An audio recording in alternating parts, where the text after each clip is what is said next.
के बीच जो तनाव फिलहाल बना हुआ है उसको लेकर यूएन ने संयम बरतने की अपील की है।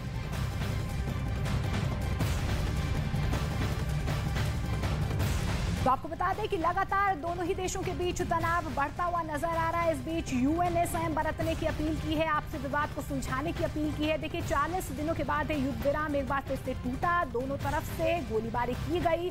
अजरबैजान आर्मेनिया एक दूसरे पर आरोप लगा रहे हैं। हालांकि आर्मेनिया की तरफ से ये कहा जा रहा है कि तुर्की जो है अजरबैजान की मदद कर रहा है और इस बीच अब जो है युद्ध की स्थिति पैदा हो रही है।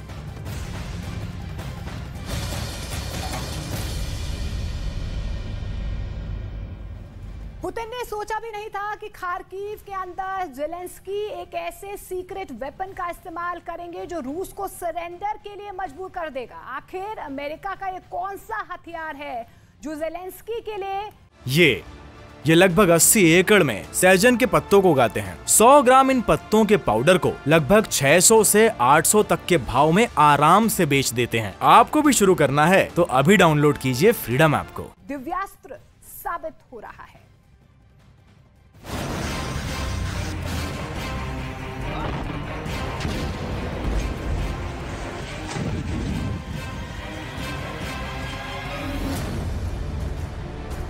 आखिर वो कौन सा दिव्य अस्त्र है जिसकी वजह से पुतिन की आर्मी को खार्किव का मैदान छोड़ना पड़ा है?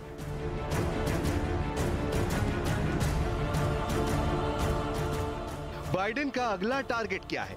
खार्किव में रूस को हराने के बाद भी अमेरिका के राष्ट्रपति पत्रकारों के सवालों का जवाब दिए बिना क्यों चले गए?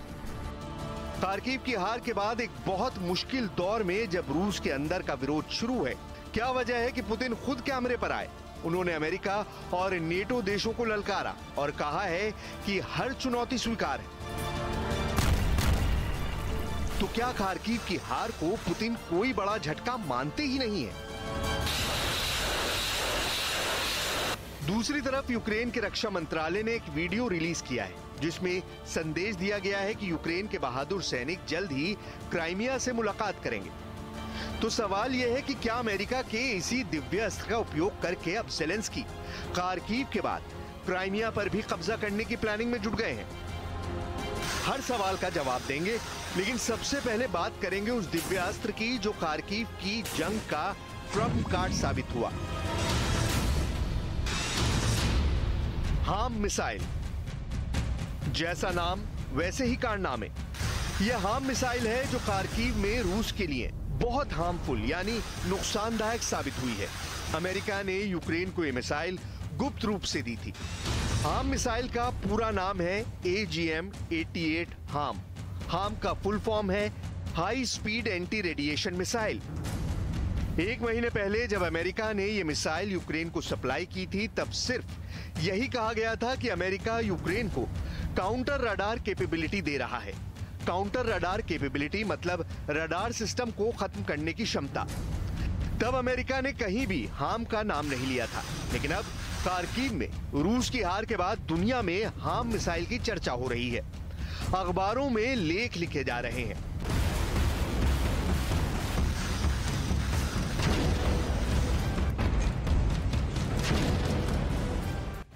जब यूक्रेन ने अमेरिका से मिली हुई हाम मिसाइल का इस्तेमाल किया तो इस मिसाइल ने फौरन खार्किव के अंदर रूस के रडार सिस्टम और एयर डिफेंस से निकलने वाले रेडिएशन को ट्रैक कर लिया और रूस के रडार और एयर डिफेंस बर्बाद कर दी।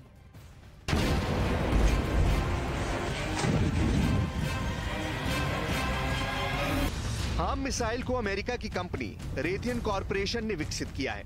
हाम मिसाइल की नोज में सेंसर लगे होते हैं। ये सेंसर दुश्मन के रडार सेंटर से निकलने वाली ऊष्मा और विकिरण को ट्रेस कर लेते हैं। खार्किव के अंदर 5 महीने काबिज रहने के दौरान रूस ने कई एयर डिफेंस और रडार सेंटर स्थापित कर। यही वह है कि जब पर यूक्रेन की आरक्षण करने की कोशिश करती थी, रूस पहले ही अपने एयर डिफेंस सिस्टम से यूक्रेन के ठिकानों का पता लगाकर उन पर ताबड़तोड़ हमला कर देता था और इसी वजह से यूक्रेन को भीषण नुकसान हो रहा था।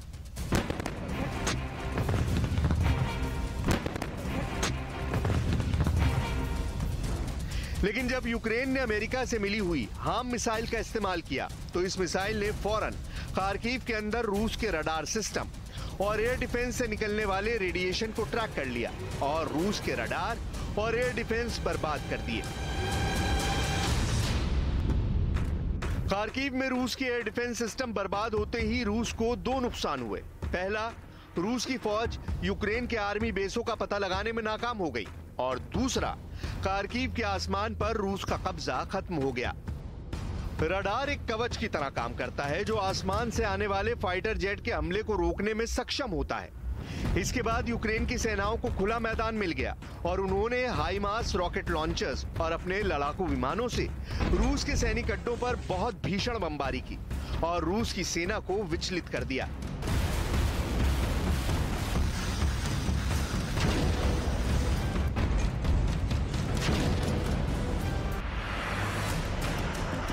ऐसे में रूस के पास अपने सुखोई लड़ाकू विमानों का इस्तेमाल करके खार्किव के आसमान पर दोबारा कब्जा हासिल करने का विकल्प था, लेकिन रूस के रडार सेंटर नष्ट हो जाने की वजह से ये जानकारी ही नहीं मिल सकती थी कि आखिर दुश्मन का हमला कहां और किस दिशा से हो रहा है। ऐसी स्थिति में रूस के 4th जनरेशन विमानों की ताकत कम हो गई।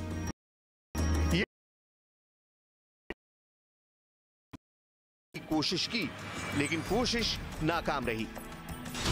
करीब 4 मीटर लंबी AGM-88 हार्म का व्यास केवल 10 इंच है। ये मिसाइल एंटी रडार सिस्टम से लैस है। इस मिसाइल का वजन करीबन 360 किलो है। इसके वॉरहेड में ही रडार को भेदने की क्षमता होती है। 100 किलोमीटर के दायरे में मिसाइल किसी भी लक्ष्य को खत्म कर सकती है। लेकिन अहम बात यह है कि हार्म मिसाइल को खास विमानों से ही लॉन्च किया जा सकता है। टोर्नेडो ECR और F-16 CM Block 50 जैसे अत्याधुनिक विमानों से ही हार्म मिसाइल को फायर करने की क्षमता है। सवाल यह भी है कि जब पहले ही यूक्रेन की वायुसेना को रूस ने खत्म कर दिया था, तब अचानक यूक्रेन के पास ऐसा फाइटर जेट कहां से आया जिसके माध्यम से हार्म मिसाइल को लॉन्च किया गया।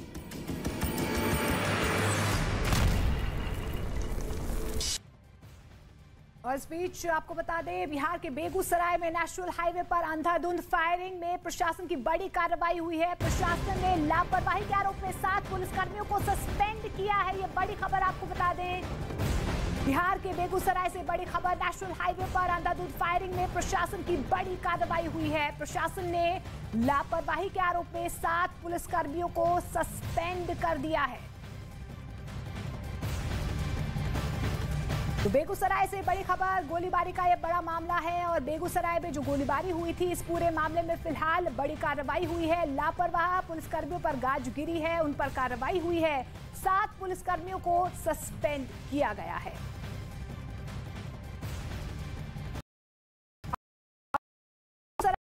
गोलीबारी पर लाता सवाल